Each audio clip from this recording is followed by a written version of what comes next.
Ancient Egyptians mummified millions of animals. Often the demand for them exceeded supply, so priests began to make and sell fakes. Archaeologist Salima Ikram shows us how a fake mummy was made. Most of making a fake mummy would be much easier than a real mummy because there was no real animal involved. So you could take a piece of stone or just a random bone and wrap it up. And you would use things to sort of flesh it out and make it as bulky as was possible. And just use tons and tons of wrapping, and then finally perhaps sort of put a large piece of cloth around it, so that gives it a lot of padding. And then here you go. You've basically got a wrapped package.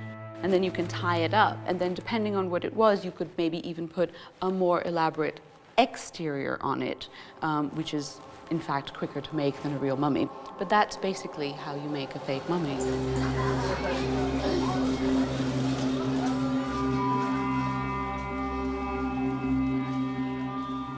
And then these mummies would be taken into these extensive catacombs that stretch for kilometers under the desert surface, and then they would bury them in these places. So you would either get hundreds and thousands of pots or just plain mummies placed there, sometimes mummies in more elaborate coffins, and then once a gallery was full, it would be bricked up and then they would move on to the next gallery.